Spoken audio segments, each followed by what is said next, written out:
There we go. We do always record our webinars. That way people can go back and watch them afterwards. So if you do end up joining a chat, that will be recorded with us later. So we do also ask that you stay muted for the presentation part. We may open that up for some discussion towards the end for question and answers. And we do have people leave their, besides the presenters, leave their cameras off. That can help with some bandwidth issues and also distractions with background images moving around, that kind of thing. So we do have a chat box going. You are more than welcome to type some questions in there during the presentation.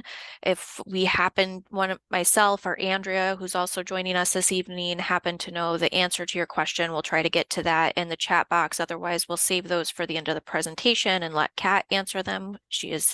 They are the expert here tonight. You'll receive an evaluation form from us tomorrow or shortly thereafter. We do love to hear what you think about how the meeting was run, the content, if you have any ideas for future webinars you'd like to hear. So please do turn those back to us. It will be in an email. We'll also have links to the webinar recording so you can share those. Just a quick backstory of New Hampshire Lakes for any of you that don't know us. We are the only publicly supported nonprofit organization working for all of New Hampshire's 1,000 lakes. You can become a supporter today. And excitingly, we are running right now, if you donate up until December 15th, your gift will be doubled up until we reach $80,000. So that's very exciting for us. So now is as good a time as any, if not better, to make a donation for New Hampshire's lakes. And our mission here is to restore and preserve the health of all of New Hampshire's lakes. We do that through 3 of our programs. We have an advocacy program, a conservation program, and an outreach program. If you are interested in our advocacy work, we do have another webinar coming up in January. Andrea Lamoureux, our president and policy advocate here at New Hampshire Lakes, will be leading that, giving a little insider's look at what bills will be heard during this legislative session that may impact the health and management of New Hampshire's lakes. And you can also find out how you can be ready to reach out to legislators when our lakes need you over the next few months after that. Then we have our conservation program, which all of you here tonight are very interested in, our Lake Host program. We'll hear all about that in a little bit. We also have our Lake Smart program, which is something homeowners can do, make small changes and sometimes big changes on their property to help protect the health of our lakes. And our outreach program, which is bringing you our webinar series this evening. We also run our Lakes Congress program through our outreach. And if you've never been, I would strongly suggest you attend if you can. It's in person. It's going to be held on Thursday, June 6th in 2024. So save the date for that. We're your hosts this evening. I'm Erin Mastine, the Outreach Manager, and Andrea Lamoureux, our President and Policy Advocate. And your expert presenter is Kat Kelleher. And with that, I will stop sharing my screen so we can get on to the good stuff.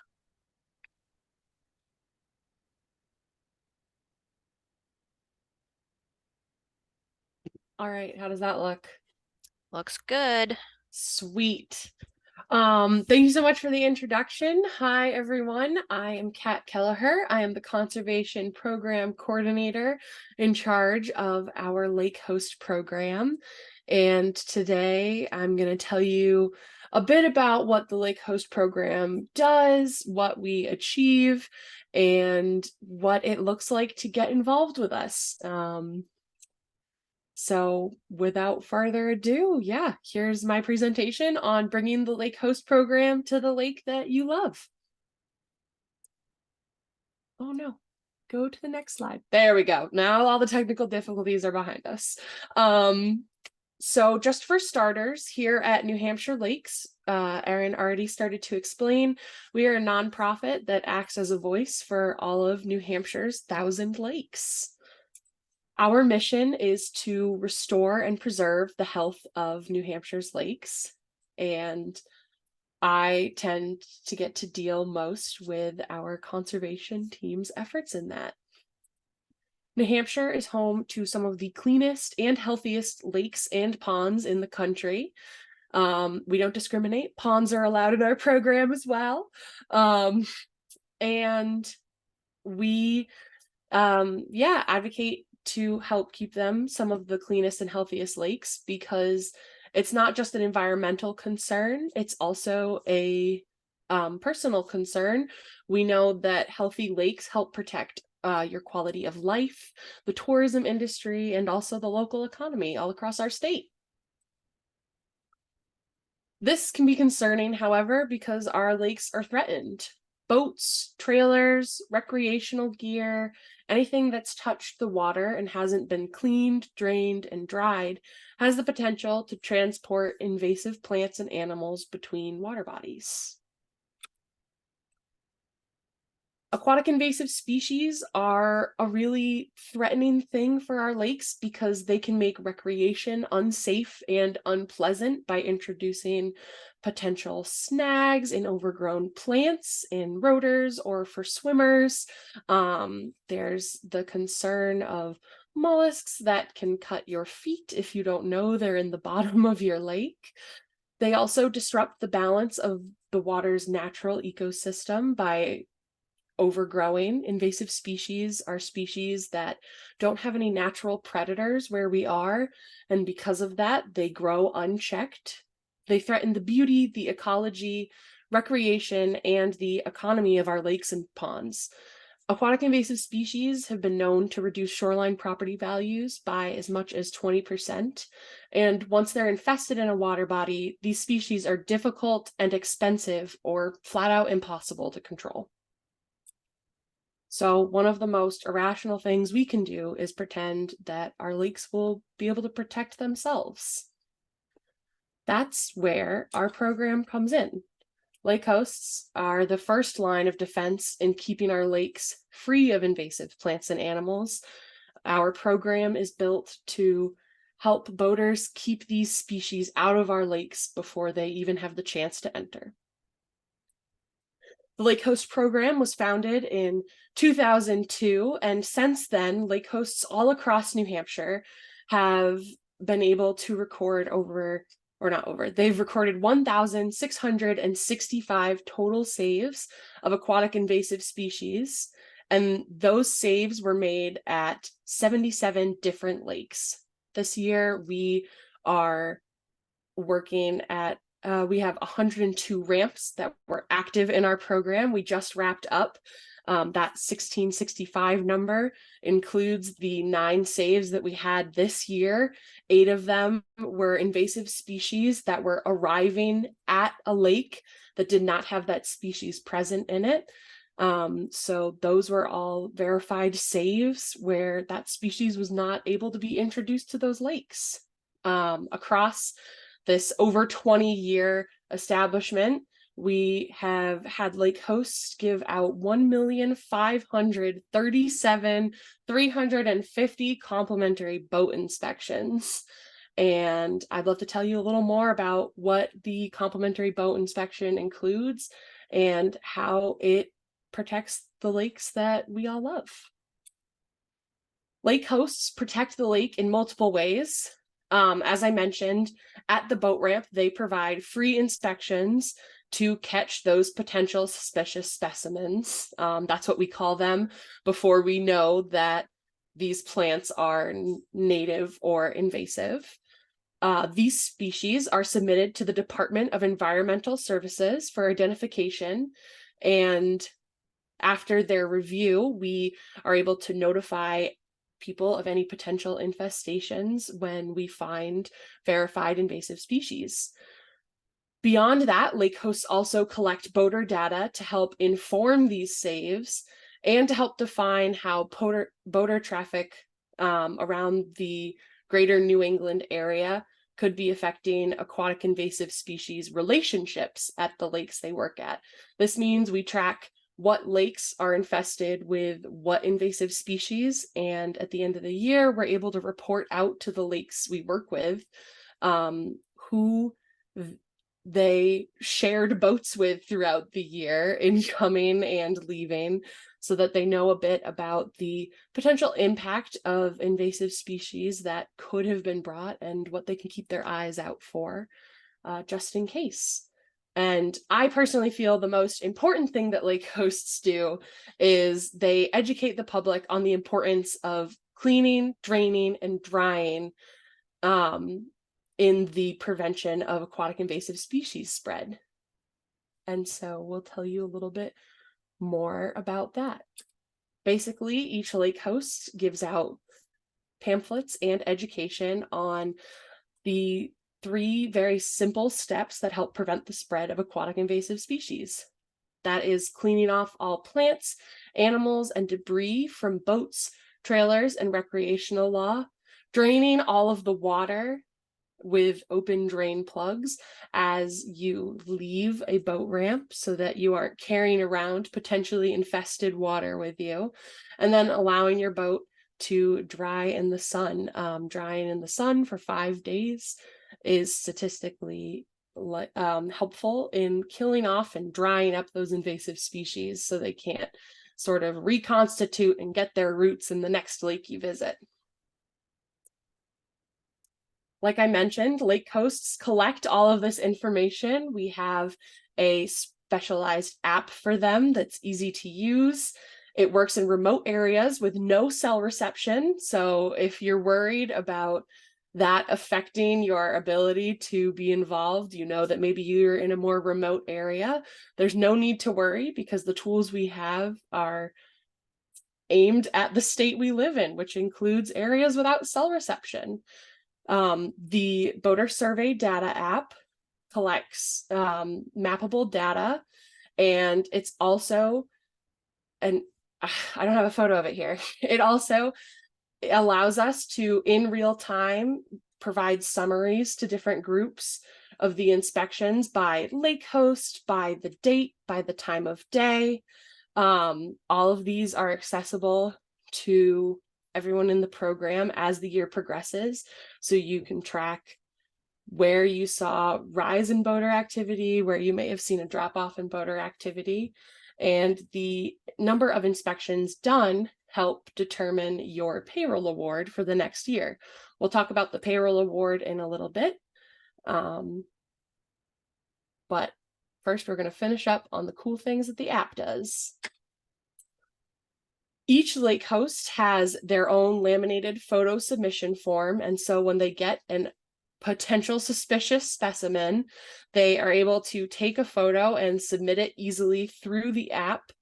As we mentioned, these go off to the Department of Environmental Services for evaluation and identification, and this is how we collect the data on what plants you're potentially seeing coming out of or going into your water body. I know I said we were going to talk about the payroll award. I promise you it is coming in just a few slides. But first, let's talk about what it takes to get your team involved. I know we're all invested now in joining the Lake Host program, and I know it sounds like the Lake Host program does a lot, because it does. But I'm excited to share with you how easy it is to get involved. So, step 1, who do you need on your lake host team? You leave the webinar today, you say, this is great, I am bringing it to my lake, I love it. Who do I need?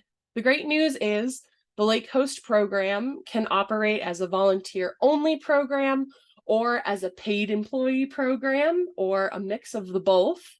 And in volunteer-only programs, you really need just a lake host coordinator and your group's main point person on board as points of contact for us to communicate with how we collect the data and train your lake hosts.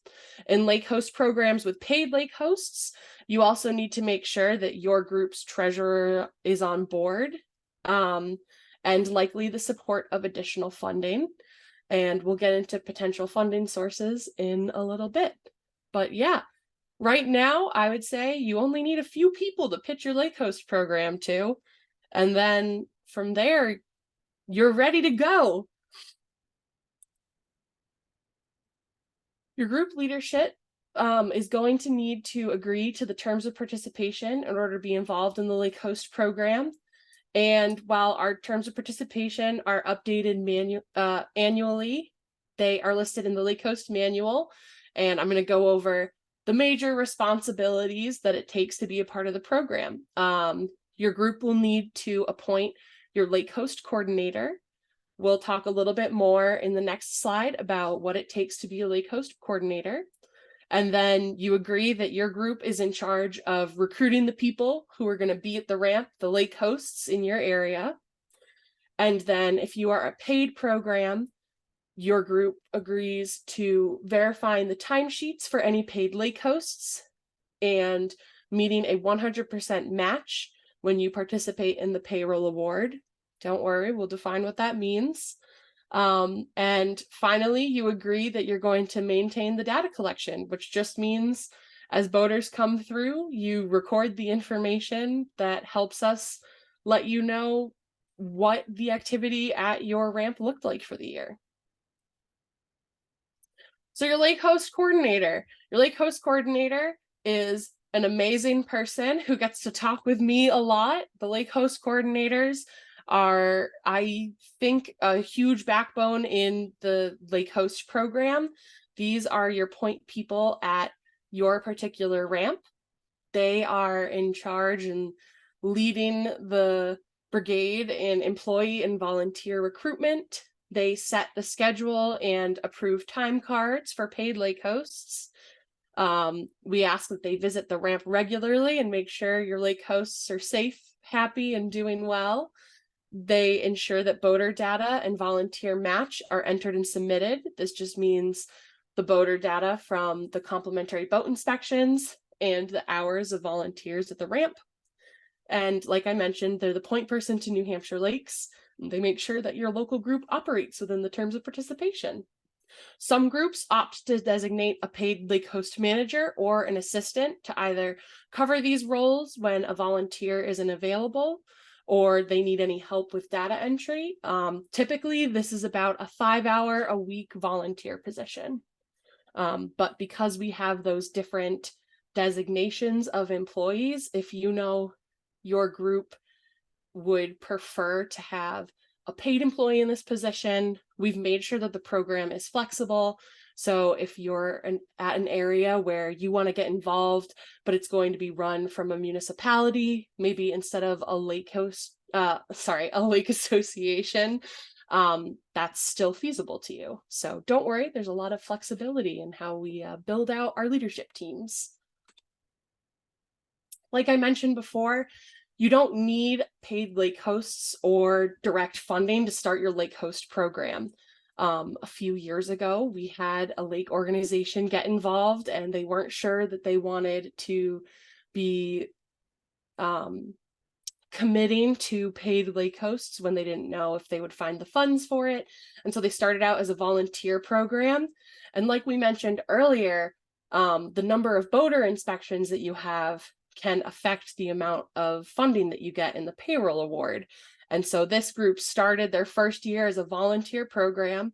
Their volunteers got really excited and involved, and they ended up having enough boater inspections that this year, when they went and they applied and decided they were going to have paid lake hosts, they had a higher payroll award than just the starting amount because they decided that they wanted to start with a volunteer program and evolve themselves. So you can pick whichever works for you, and we're flexible. Your program can evolve with time. So let's talk about the programs with paid lake hosts, because those are the ones that are going to have the Lake Host Payroll Award. So the Lake Host Payroll Award. When you're involved in the Lake Host program, paid or unpaid, all Lake Host uniforms and the materials are provided. And the Lake Host Payroll Award is specifically funds for the payroll costs of a paid lake host. So the payroll award is only spent on what it costs to staff your ramp. So the hours and the hourly rate of your paid lake hosts. There is base level funding available for new groups who submit an application and their application is accepted. And returning groups then receive increased funding based on the number of ramps that they cover. So there's a bonus if your group covers 2 ramps instead of 1. They also get increased funding based on the previous year's number of boat inspections, as well as the previous year's match. So like I mentioned earlier, if you receive a payroll award of, say, $1,000, your group agrees in the terms of participation to also put forth 100% match, or $1,000. And we'll get into it in a bit. That match can be made through in-kind donations by volunteers giving their time, or it can be made through extending your payroll. So most groups need additional funding to extend their ramp coverage for paid lake hosts. But what's really cool about the way that this program is run is, while each of our lake host programs is done through a partnership with a local group, paid lake hosts are New Hampshire Lakes employees. This means we handle and maintain everything that goes with having an employee. We collect their hiring paperwork, we ensure that they're taxed properly and paid on time, we send out their W-2s during tax seasons, and we manage things like workers' compensation coverage. So even though they'll be working at your ramp, the responsibility of having a seasonal employee is carried by New Hampshire Lakes. So that way, even if you're a smaller program, if you would like to have paid lake hosts, you're able to maintain them without having to get into the business of being an employer. Like I mentioned, a lot of groups tend to extend their lake host coverage beyond what the payroll award gives. So maybe they have multiple lake hosts, or they're working enough that they pay out that $1,000, let's say, of their payroll award. The way that you can extend this by fundraising for your lake host program can be done multiple ways. Some lake host associations make pledges and send in certain amounts of money. A lot of our lake host programs reach out to towns or municipalities for contribution. And we also host the Lake Host Charitable Giving Fund.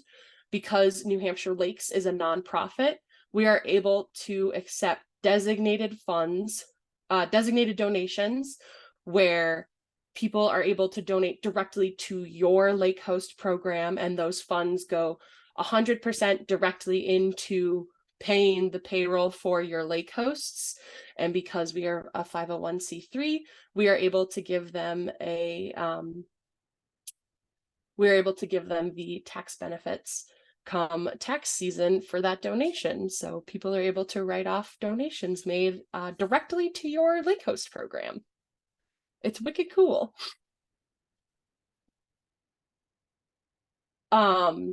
So just to cover the lake host employment status and pay, paid lake hosts are New Hampshire Lakes seasonal employees, and the payroll costs because of that include 15% statutory benefits. If people have questions about this, I'm able to answer them. I just wanted to include this in here. So basically, if I made $10 an hour and I worked 2 hours, I received the $20, but also the payroll cost for me includes $30. Yes, nope, not $30, $3 as a 15% statutory benefit. So that's the cost of running payroll as far as processing payroll and covering the lake hosts workers' compensation and coverage. Please feel free to reach out to me with more questions on this. I just wanted to make sure that if you saw this tonight and then decided to apply to the grant, you didn't feel surprised. Now, back to tracking our volunteer time. Groups that receive the payroll award must match 100% the value of their payroll award. So if you receive $1,000, your group also puts forth forward another $1,000. However, this doesn't need to be in cash. Match can also be made in the value of volunteer time or by cash or local funds provided to extend paid lake host coverage. So let's say I have one lake host in my program and they are a paid lake host and they work $1,000 worth of payroll. I can also, if I don't have those funds available to make the full match, but I have volunteers who are interested in volunteering at the ramp, the IRS puts out a valued time for volunteers each year. This year, I believe, was about $26 an hour. And so we value the time that volunteers give, as well as their mileage, time spent driving to the ramp, out of pocket expenses like porta potty rentals, lock boxes to store your materials in. And we take that into consideration as value that your group has spent on the lake host program. And in the future, if your group, well, not in the future, if your group in the year that you are in exceeds 300% of match, you then receive a bonus on your payroll award next year, sort of as a thank you for the investment in the program. I know that was a lot. Don't worry, we're 2/3 of the way through. The rest of this presentation is going to be me walking you through what it looks like from a leadership and internal, what it looks like from a leadership perspective and sort of an active participation perspective in the Lake Host program. So let's talk a bit about the timeline of getting involved. You go home tonight, you're inspired, you're like, I'm joining the Lake Host program, and I think that's a great idea, and I'm really excited for you, and I'm really excited that you decided to join us. The Lake Hosts aren't going to be at the ramp yet, but our Lake Host program's work begins pretty early in January. Around January is when we recommend groups start who are looking to have paid lake hosts at their ramps begin contacting their towns or their municipalities for matching funds for the upcoming lake host season. At the start of the year, a lot of towns are starting to secure their budgets. This is when we recommend that people who are committed to having a paid program start reaching out. And we have a sample letter as well as talking points that we can share with you that are listed on our website. And so if you are looking to get involved, you don't even need to come up with the verbiage for it. We have it for you. You can put your name and your lake association or your associated groups information on it and send it out to the towns your lake or pond is in today. And by today, I mean January, because it's November, so this is not an ideal time to reach out to your municipalities for funding. January starts to thaw. Just kidding, it's New Hampshire. It gets even colder. It's February. The high of the holidays is starting to calm down. But look at this. A new fun thing is on your docket. Something to keep you going in those dreary years. The Lake Host Payroll Award application. It tends to open in late February to mid-March. It's an online application. I have timed it going at half speed. It takes me 20 minutes to fill out. It includes a step-by-step video on how to fill it out. Every single year, I update this video so that it is exactly what you are going to go through in your application. The application includes a budget calculator that helps estimate either your group's needed funds for how much you want to staff your ramp, or you can use it to estimate how much you will staff your ramp based on the funds that you have. It helps you estimate the pay rate for your lake hosts. It helps you estimate the hours that each lake host will work. And it lets you know if you are not going to spend any if you're not going to spend any of your group's funds, how much volunteer time you'll need in order to meet the needed 100% match. It'll be posted on nhlakes.org. And at the end of the presentation, I will have my email as well. But if you want to email me and reach out, if you're watching this in the future, I will put your contact information on a little alert email that goes out with the link to apply. And if you've already registered for the webinar today, I have your email. And so don't be surprised if in March I send you an email saying, hey, if you want to get involved, feel free to fill out this 10 to 20-minute application. It was so nice seeing you back in November. February and March begin to thaw. Just kidding. We're in New Hampshire. It's still snowy outside. That doesn't mean that our joy for New Hampshire lakes is any chilled. Our enthusiasm keeps us warm. And in March and April, we start optimistically, if you're me, wearing Birkenstocks and asking people if they want to get involved as lake hosts. March and April is when you can start recruiting volunteers and paid lake hosts. I have a separate side right after this that's for paid lake hosts. But when you're recruiting volunteers, I recommend that you ask association members to pledge time. Also, we know that with recruiting volunteers, it's easier to engage groups of people who are already involved as groups in volunteer work. Granite State Ambassadors is a great group who has some lake host involvement with us already. If you know anyone who's a Granite State Ambassador near you and you're like, hey, you could also volunteer with us. Churches, women's groups, the National Honor Society, lake hosts have a minimum age requirement of 16 years old. The National Honor Society is a high school program for juniors and seniors, and so those are 16 to 18-year-olds that you can reach out to in your area. These are groups that, have already established themselves as folks looking to volunteer. You can also post on bulletins online, in Facebook groups, or at local libraries. It's a great way to get the news out there about your lake host program.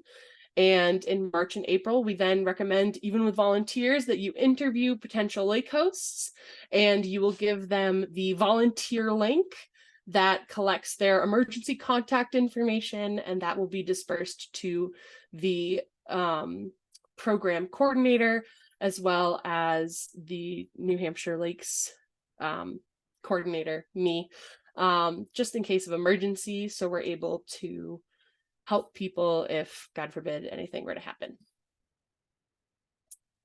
If you're a group recruiting paid lake hosts, I also recommend looking in March and April.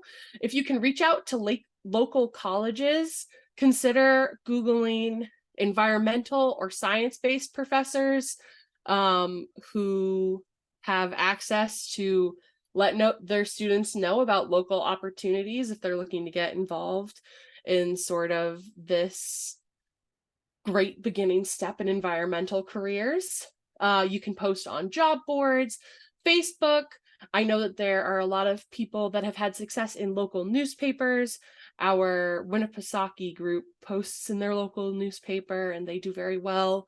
I recommend that when looking for paid lake host, advertise your pay rates and the hours available. This tends to get people more interested because they know what it is they're applying to when they apply, and you're more likely to get better responses from them. And then interview your potential hires, and you'll submit them to New Hampshire Lakes for onboarding. That just means you get their name, their email address, and their phone number, and we set them up to get all of their hiring paperwork. Oh, what an exciting March and April. It's finally thawing in New Hampshire. By the end of April, this is when New Hampshire Lakes will be notifying you about your payroll awards. Ah! So come May, you guys know your local funds. You've been recruiting lake hosts. It's time to start confirming hires and begin the program training. All of our trainings are online.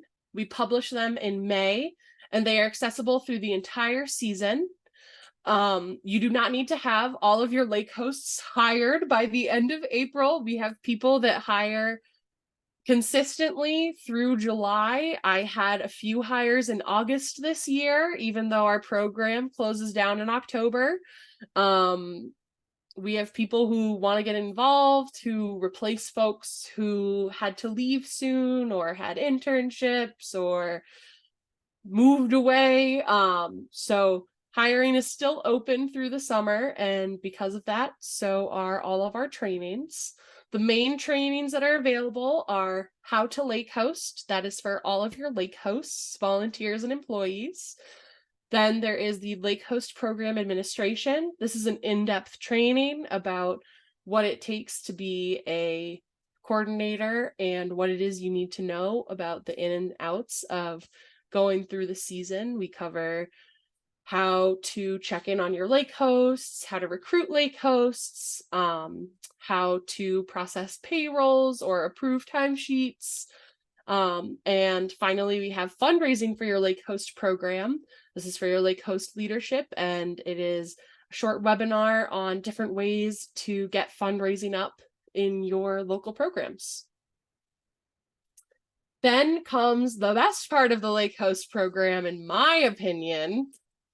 June through early October, the lake hosts protect New Hampshire's lakes.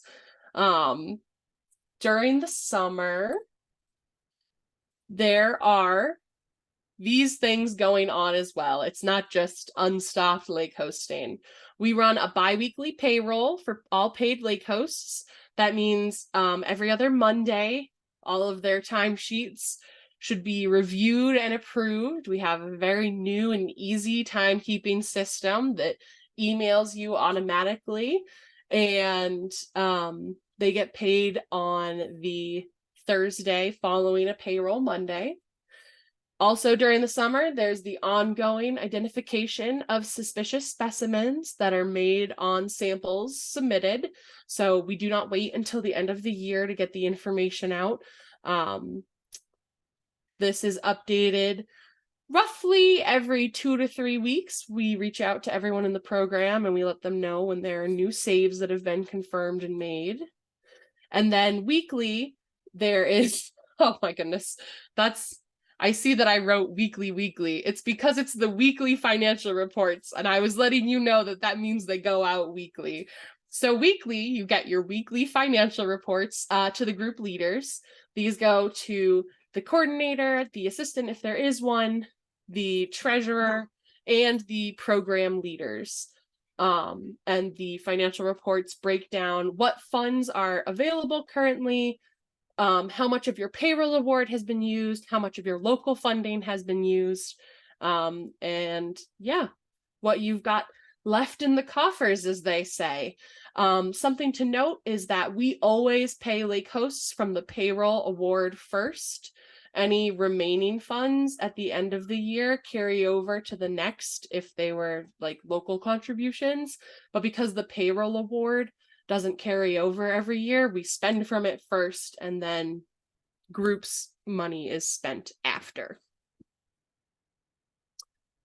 Well, now we leave the happy months and we go into different happy months. I am a big fall person, but November comes and a lot of our ramps are out of the water during drawdown season, and our lake hosts are off wherever it is lake hosts go when I don't get to see them. But come November, our final activity reports go out.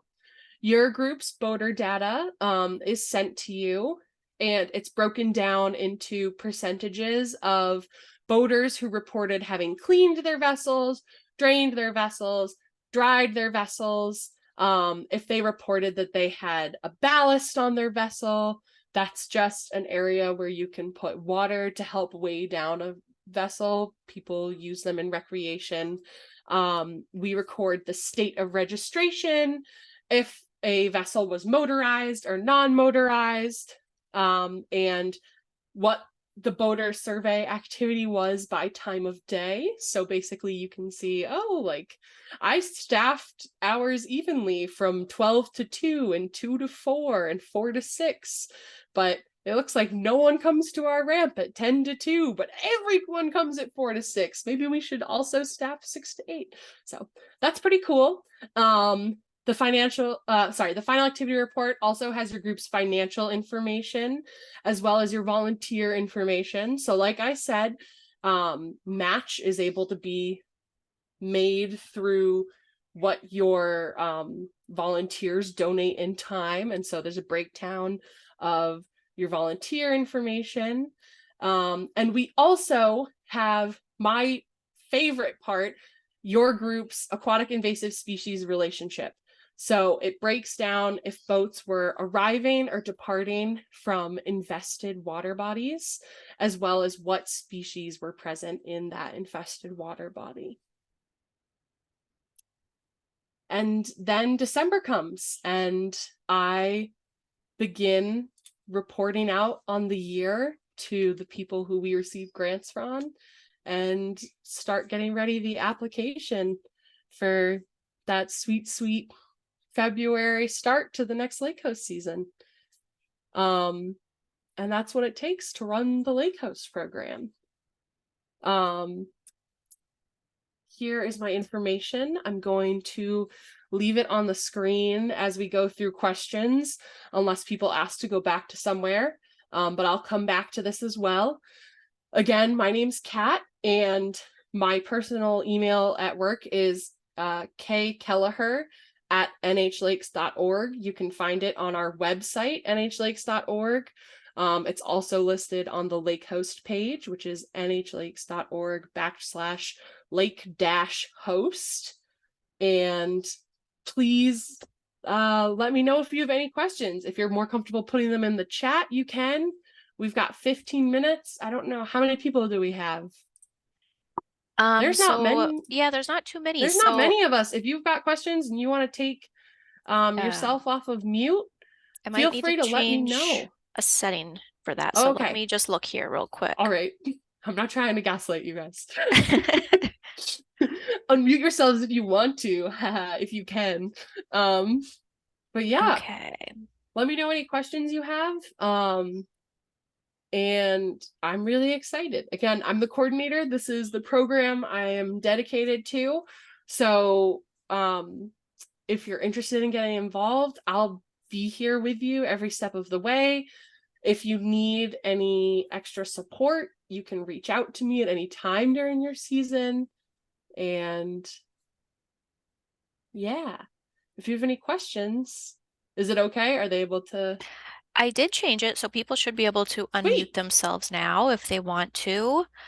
I'm also looking to see if there's a setting where I can allow people to turn on their video if they would like to. So, Cool beans. if anybody has questions, they can certainly unmute.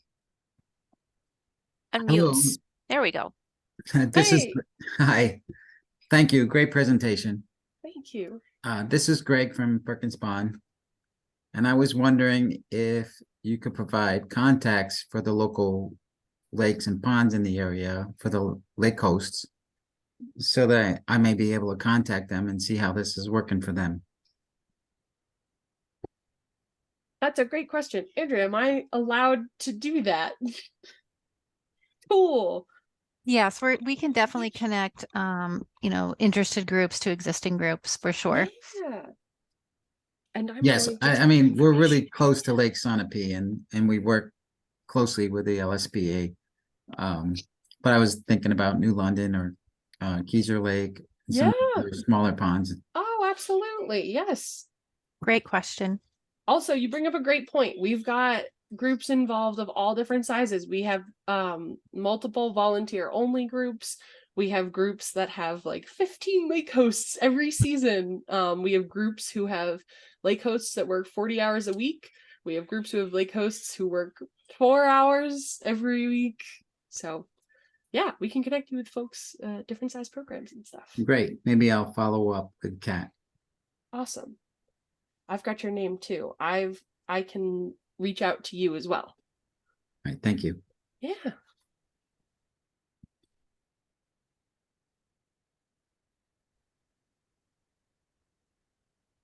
Also, if you have questions after this, you can email them to me as well. You don't have to know tonight. It's not a one-shot thing because I love the Lake Coast program and I'm happy to get whoever involved. So no worries. The door's always open. Awesome.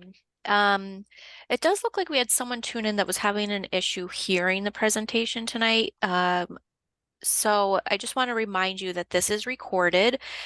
It will be posted to our YouTube page, and then we'll have a link to that on our website, probably before I go to bed tonight. So that certainly will be available to you. And um, that person probably can't hear me saying any of this. But just to remind all of you, it will be available, and we'll make sure that's available very soon so you can share it widely.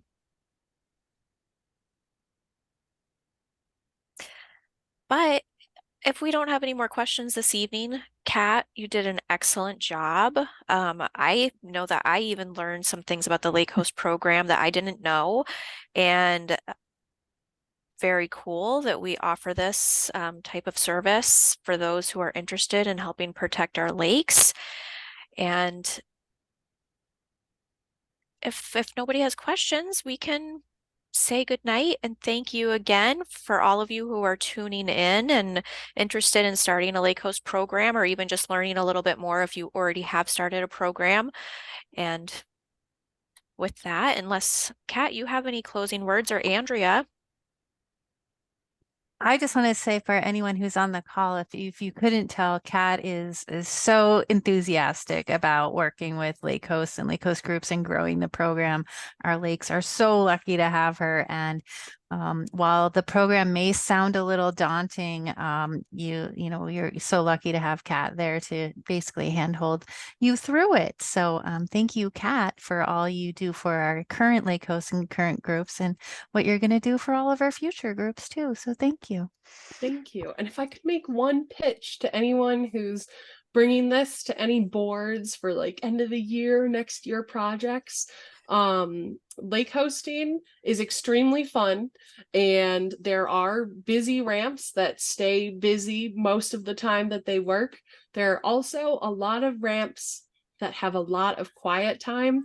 One of the things I hear regularly from lake hosts is that it's an extremely fun job because they see their friends at the ramp and then they read, or then they play music, or then they relax in the shade by the ramp for a day and help protect where they live. So it's fun and easy.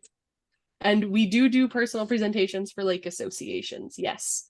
I saw Greg asked in the chat. So if you need someone to come and pitch this to your group, I'm right here.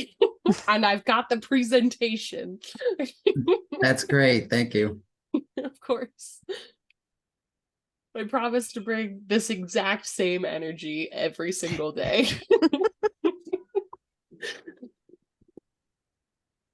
Awesome.